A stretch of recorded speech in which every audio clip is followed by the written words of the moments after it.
Bueno, en esta ocasión vamos a hablar de lo que es la planimetría. Esta es una imagen, un dibujo del hombre de Vitruvio de Leonardo da Vinci que lo dibujó, perdón, hace aproximadamente en 1490 y habla sobre las proporciones del cuerpo humano. Muy bien, bueno, ¿qué es la planimetría?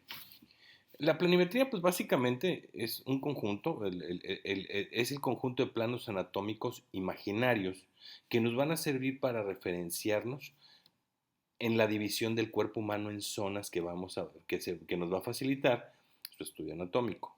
La anatomía regional topográfica estudia las regiones en las que se divide el cuerpo, apreciando sobre todo lo que son las relaciones de los órganos que contiene cada región, ¿sí? Si determinamos una área específica, sobre esa área específica, seguramente va a haber algunos órganos y eso es de lo que se trata la anatomía regional topográfica. Ahora, este estudio se completa con alusiones fisiológicas, médicas y quirúrgicas, ¿sí? Dando origen así a una subdivisión que es la anatomía aplicada a la medicina y a la cirugía, que es la anatomía clínica. Entonces, esto viene siendo, como su nombre lo dice, pues un plano para encontrar algo o localizar algo en el cuerpo humano. Muy bien, hay que entender lo que es la posición anatómica. Tiene que ser el mismo plano para todos, el mismo punto de referencia para poder todos estar hablando sobre el mismo punto que queremos especificar. Para describir con exactitud las partes del cuerpo y su posición, pues obviamente debemos disponer de un punto de referencia, ¿sí? Y utilizar términos de dirección. Y para evitar esta confusión, pues siempre se asume que el cuerpo se halla en una posición normalizada, que es esta, que se llama posición anatómica. Muy bien. La posición anatómica, bueno, básicamente es donde el sujeto se encuentra de pie, mirando de frente al observador, con la cabeza y los ojos mirando hacia el frente. Los pies están apoyados en el piso, ¿sí? Dirigidos hacia adelante. Y los miembros superiores, o sea, ambos brazos, van a estar a los costados del cuerpo con las palmas hacia el frente, ¿sí? Y esta posición anatómica, el cuerpo está en vertical, ¿sí? Aquí, en esta imagen, como lo podemos ver, cuando nosotros nos queremos referir al lado derecho o el lado izquierdo, ¿sí? Va a ser siempre el de la persona que es observada, ¿sí? En esta posición anatómica, el lado derecho siempre va a ser el derecho del paciente y el izquierdo, pues el izquierdo del paciente, de la misma manera, ¿sí? Nunca es el observador no aporta el lado, sino el observado. Si el paciente está acostado, se denomina que está en decúbito. Si está boca abajo, como nosotros comúnmente lo decimos, se llama que está en decúbito prono. Si está boca arriba, está en decúbito supino. Y si está acostado de lado, es decúbito lateral. Y el mismo lado nos lo va a decir el paciente. Aquí, este paciente, si esta es su frente, pues bueno, estamos viendo que está en decúbito lateral, en este caso, izquierdo. Las regiones, como mencionábamos en la definición, pues bueno, está la cabeza, que está formado prácticamente por lo que es el cráneo y la cara, el tronco, que está compuesto por el tórax, el abdomen y la pelvis, ¿sí? Los miembros superiores, que son básicamente el hombro, el brazo, el antebrazo, la muñeca y la mano, y los miembros inferiores que vienen siendo y están unidos los miembros superiores están unidos hacia el tronco, al igual que los miembros inferiores que están unidos en el tronco y básicamente inician en el pliegue de la región inguinal, el pliegue de la ingle, en esta parte, ¿sí? Y están conformados por los muslos, las rodillas, las piernas, los tobillos y el pie. Y en el dorso, si lo vemos por la parte de atrás, ¿sí? Incluyendo los glúteos.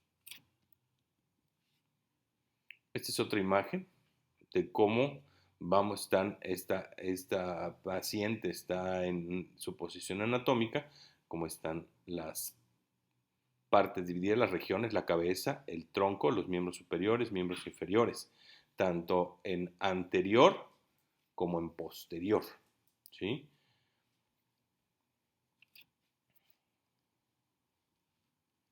También el cuerpo tiene diferentes cavidades, ¿sí? Las cavidades son espacios que están diseñados para separar, para proteger, separar, sostener órganos internos, ¿sí? Algunos huesos, algunos huesos, algunos músculos o algunos ligamentos van a dividir las diferentes cavidades del cuerpo. Hay una cavidad dorsal, ¿sí? Que la integran la cavidad craneal, que es donde se encuentra el cerebro, y el canal cervical o canal medular. ¿Por qué? Porque por ahí corre la médula espinal. También está la cavidad torácica, que es una cavidad que se encuentra dentro del tórax, ¿sí? Que está separada de la siguiente cavidad, que es la abdominopélvida, y está separada por el diafragma, que es un músculo que divide al tórax y al abdomen, y este músculo tiene una de sus funciones, es asistir a la respiración. Y la cavidad abdominopélvica, ¿sí? Que en el sentido estricto son una sola cavidad, mas sin embargo se toma de referencia una línea imaginaria entre el promontorio, que es una línea, la parte más elevada del sacro, que es la primera de la última sección de las últimas secciones de la columna, hacia la sínfisis del pubis. Esta es una línea imaginaria que divide la cavidad pélvica de la cavidad abdominal. Y estas serían las cavidades dorsales o posteriores, y estas serían las cavidades ventrales o anteriores. Aquí podemos ver otra división, ¿sí? De qué es lo que tiene cada una de estas cavidades, de la craneal, la vertebral, la torácica, la abdominopélvica, etcétera, etcétera.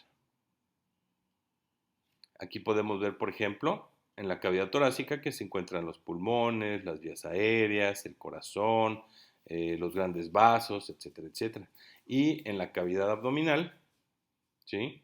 Los órganos que se encuentran. Y en la cavidad pélvica, pues con sus particularidades que veremos más adelante en el curso. Ahora, la planimetría también nos determina que hay planos corporales, ¿sí? Estos planos están delimitados al mismo tiempo por ejes, ¿sí? Y que se utilizan para facilitar el estudio de órganos o de regiones. Hay un plano que es, estos planos son líneas imaginarias, ¿sí? Que como vamos a ver en un momento, determinan dónde se sitúan para poder entender las regiones y poder dar los puntos específicos de un mapa, por decirlo así. El plano frontal o coronal es un plano longitudinal que va pasando por el centro del cuerpo y lo divide en una parte anterior o ventral y posterior o dorsal. El plano sagital igualmente va a dividir al organismo en dos partes iguales, pero que son simétricas, pero una va a ser izquierda y una derecha en el sagital. Y el plano transversal, ¿sí? Va a dividir al cuerpo en una parte que es superior y una inferior, o craneal o caudal, que estas no son simétricas, ¿sí? Solamente el único plano que es simétrico, que divide al cuerpo en dos mitades iguales, es el plano sagital. Aquí lo podemos ver, ¿sí? El plano sagital, por ejemplo, nos divide en dos mitades iguales, una derecha y una izquierda. El plano coronal es el que nos divide en una mitad anterior y una mitad posterior. Y el plano horizontal, ¿sí? Es el que nos divide, o transversal, es el que nos divide en una mitad superior y una mitad inferior, ¿sí? Aquí también podemos ver cómo en este encéfalo podemos hacer un corte transverso, podemos ver un corte frontal y podemos ver un corte medio sagital. Como habíamos comentado, los planos van en base a los ejes. Los ejes es como, por ejemplo, Todos han jugado futbolito. El futbolito, los monos de futbolito están atravesados por un eje que les permite moverse hacia adelante y hacia atrás. Los ejes también nosotros en el cuerpo humano, estas líneas imaginarias nos van a permitir entender los arcos de movimiento. ¿Sí? Este es el eje transversal, el eje longitudinal, como si fuera un pollo rostizado, ¿sí? Que es el que va a dar origen al plano,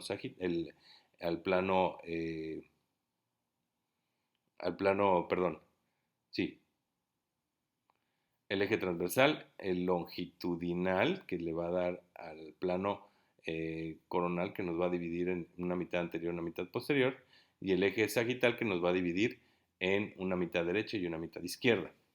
Si esto lo transportamos en vez de un eje a un plano, digamos que en vez de atravesar esta imagen con una línea, la atravesamos con una hoja, con una lámina, pues aquí vamos a entender que hay un plano sagital que nos va a dividir en una mitad derecha y una mitad izquierda, un plano transversal transversal que nos va a dividir en una mitad anterior, superior e inferior.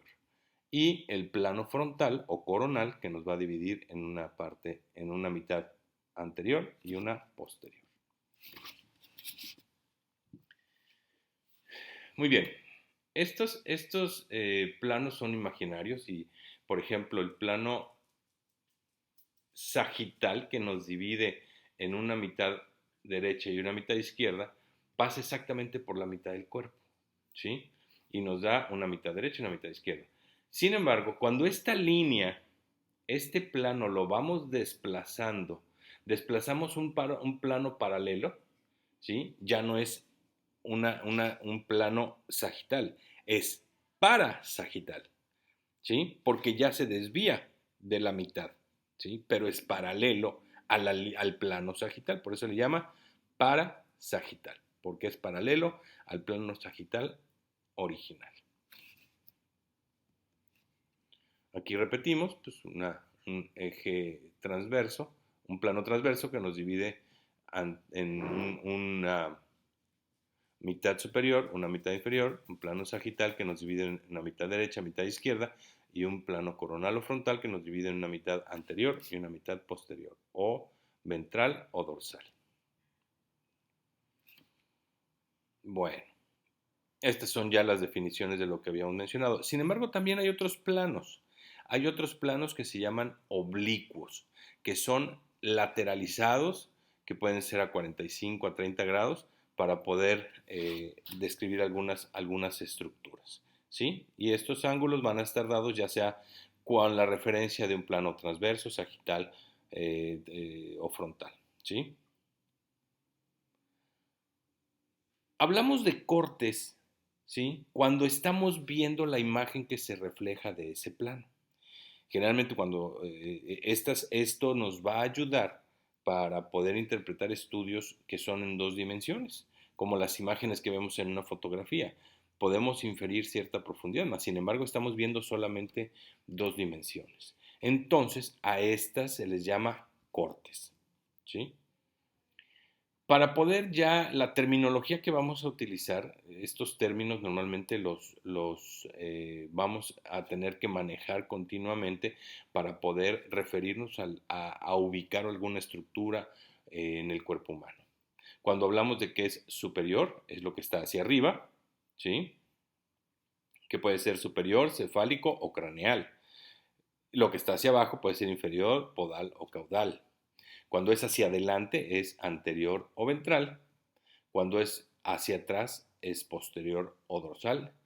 Y medial porque está más hacia la línea media, ¿sí? Aquí, por ejemplo, cuando estamos refiriéndose de alguna estructura que está hacia la parte de arriba del cuerpo, decimos que está superior o cefálica. El ejemplo sería que la frente está es superior a la nariz, por decirlo de alguna manera.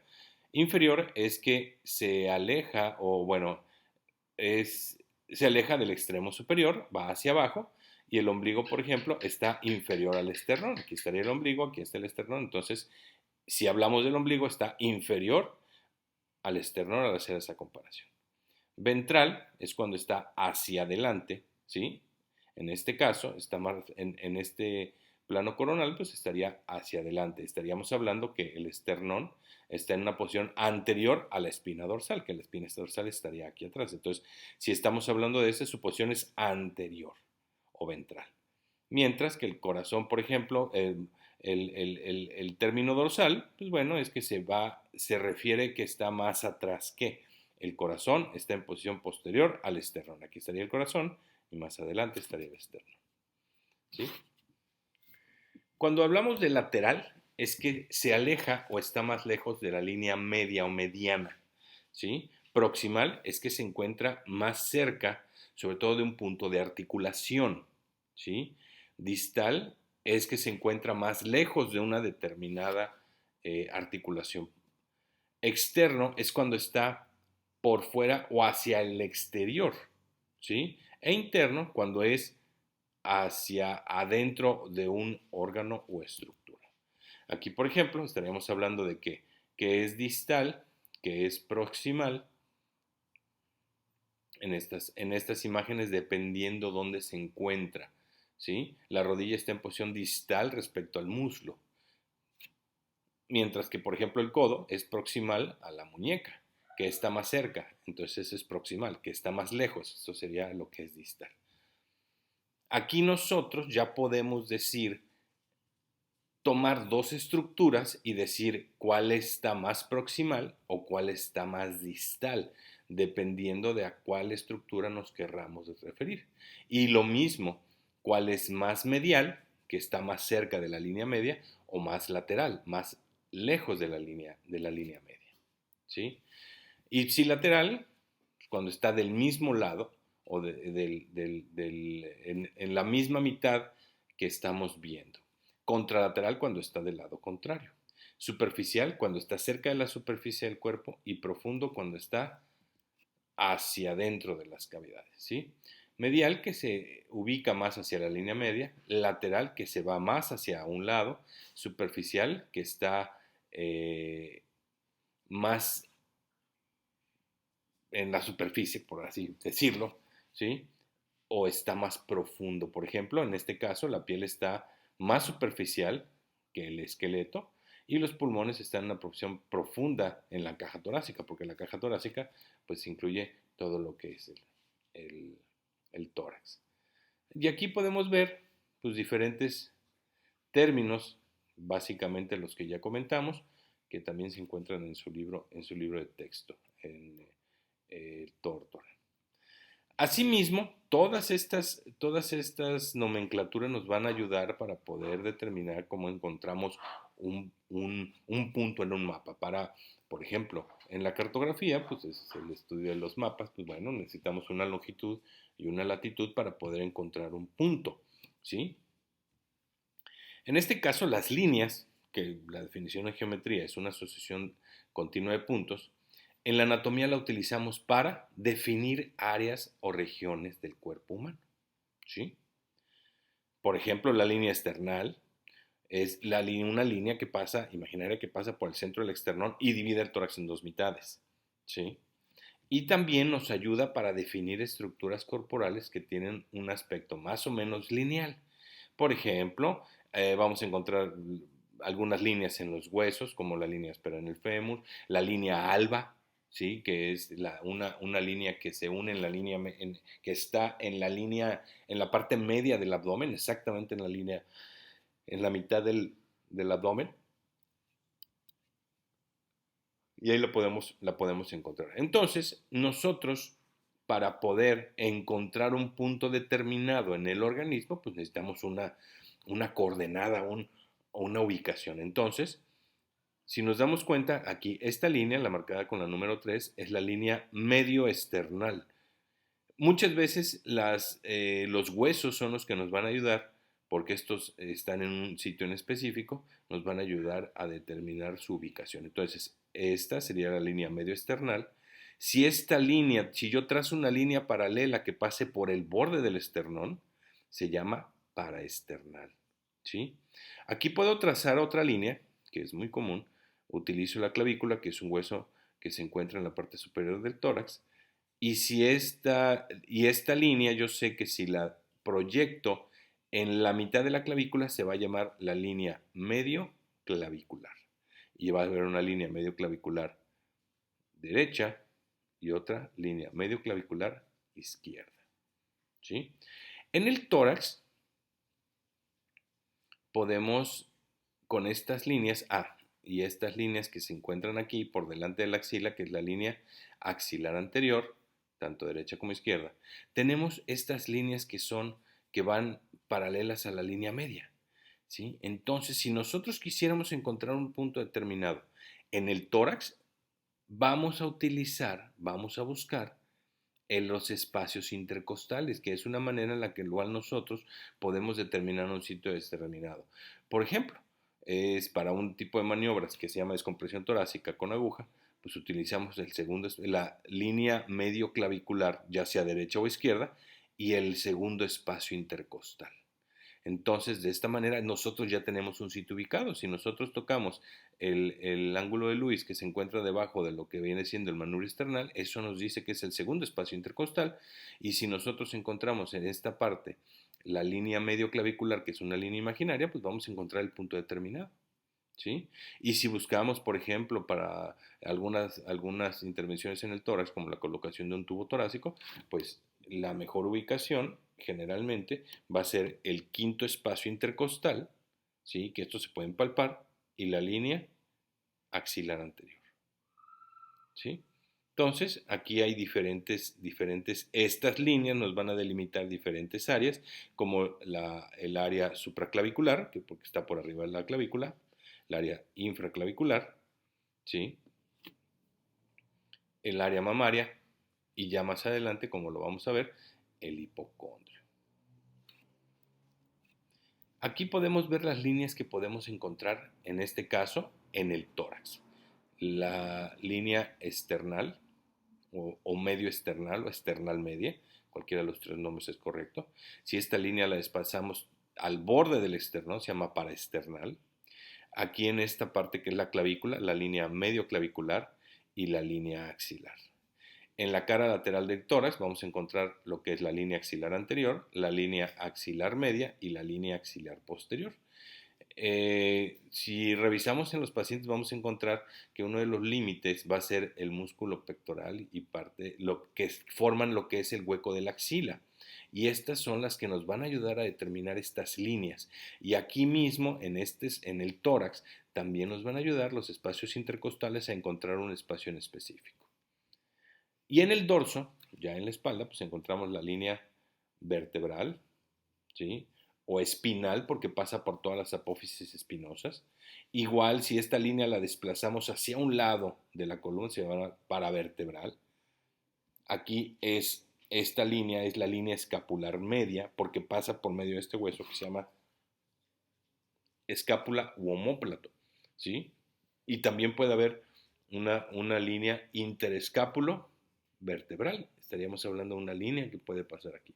Igual, aquí también pudiéramos encontrar los espacios intercostales, ¿sí? Que nos van a ayudar a determinar un punto en específico. En el abdomen también podemos encontrar diferentes áreas, de acuerdo a las líneas que tracemos en el abdomen, pues vamos a encontrar su ubicación. Por ejemplo, el abdomen puede dividirse de acuerdo a diferentes líneas. La cavidad abdominopélvica pues, es bastante grande, contiene un gran número de órganos y es útil para su estudio dividirla en áreas más pequeñas.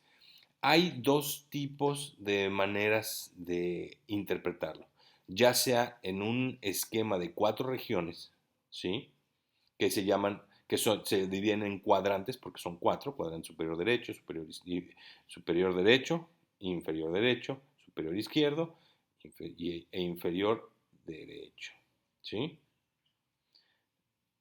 O la región abdominopélvica también se puede dividir en 9 regiones separadas. Aquí los podemos ver. ¿Cómo vamos a tomar? ¿Dónde sale este esquema de 4 cuadrantes? Muy sencillo. Tomamos el ombligo como centro y trazamos una línea, ¿sí? dos líneas que se cruzan y son perpendiculares entre ellas, y de esta manera nosotros podemos tener cuatro cuadrantes, ¿sí? Un cuadrante superior derecho, cuadrante superior izquierdo, cuadrante inferior derecho y cuadrante inferior izquierdo. Sin embargo, podemos dividirlo de la misma forma en nueve cuadros. ¿Cómo lo hacemos? Bueno, nosotros proyectamos la línea medio clavicular, ¿sí? Esta línea medio clavicular la proyectamos y tomamos la última, la línea que une las últimas costillas, ¿sí? Con una línea imaginaria también que cruza por las espinas ilíacas anterosuperiores. Y de esta manera nosotros ya tenemos un esquema, un dibujo de nueve sectores que se llaman hipocondrio derecho porque está debajo de la costilla, hipo, debajo, condrio, costilla, debajo, debajo de las costillas del lado derecho, hipocondrio derecho, epigastrio, porque es la zona que está por arriba del mesogastrio, e hipocondrio izquierdo, ¿sí? Esta es una referencia española, pero en nosotros lo conocemos como flanco derecho, ¿sí? Hay un flanco izquierdo y mesogastrio, que es el área del ombligo, donde es la parte media del abdomen. Y así, a su vez, hay una fosa ilíaca del lado derecho, una fosa ilíaca del lado izquierdo y el hipogastrio. Esta es la nomenclatura, en este caso son flancos en vez de vacíos, ese es un cambio por el tipo de nomenclatura. Aquí está de forma correcta. Entonces, las líneas medioclaviculares nos van a ayudar a determinar las regiones. Y de esta forma, nosotros, para su estudio, podemos encontrar qué órganos se encuentran en cada una de estas partes. ¿Sí? En el epigastrio podemos encontrar la parte pilórica del estómago, el duodeno, el hígado, el páncreas, etcétera, etcétera. En la fosa ilíaca derecha vamos a encontrar el apéndice, el ciego, parte de lo que viene siendo la parte terminal del ilion. En el flanco izquierdo vamos a encontrar el colon descendente, el polo inferior del riñón izquierdo, etcétera, etcétera, etcétera. Entonces, esta forma de división nos va a ayudar a entender qué es lo que hay en cada uno de esos órganos. Muy bien, esperemos que haya quedado claro. Están sus libros de texto y estamos sus profesores para resolver cualquier pregunta que ustedes puedan tener. Gracias.